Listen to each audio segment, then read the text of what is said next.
Sertifikati beriladigan bittagina kurs IT sohasida ish topishga yetarlimi? Keling, siz bilan Urganch shahridagi Data ta'lim stansiyasidagi kiberxavfsizlik kursi misolida holatni tahlil qilishga harakat qilamiz.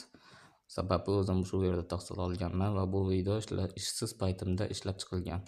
Agar kursni bitirib olib, bandlikka ko'maklashish bo'limi bilan bog'lansangiz, hozircha ushbu sohada ish e'lonlari yo'q degan javobni olasiz. Bu sizga tushkunlikka tushib, o'zingizga past baho berishga sabab bo'lishi kerakmi? Buni juda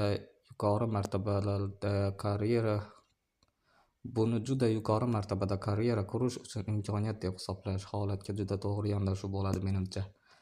Sababi yana o'sha mutaxassisga bog'lanib, ushbu sohada faoliyat yuritayotgan va sizni ish bilan ta'minlashi mumkin bo'lgan korxonalar yoki tashkilotlar mavjudligi haqida savolni bersak, u mavjud emasligi bo'lsa ham judayam mashhur emasligi haqida javobni olishimiz mumkin.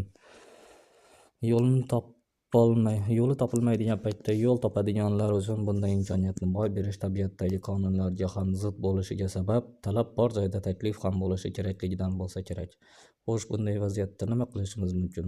Yuqoridagi ta'rifga mos keluvchi shaxslar bu sohada rostdan ham ehtiyoj sezsa, nur yo'q joyda o'zlari nur bo'lishini tanlashadi va o'zlari bir startap faoliyatini yo'lga qo'yishni maqsad qiladi.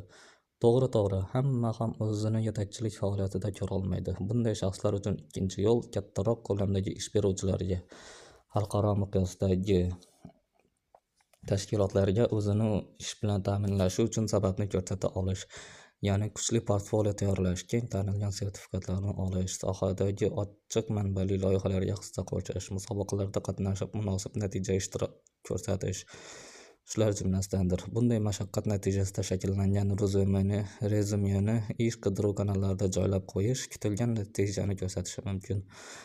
Agar bu yo'ldagi qiyinchiliklarga ham sabr topilmasa, uchinchi yo'l o'zini boshqa sohalarda ham sinab ko'rishi maqsadga muvofiq hisoblanadi.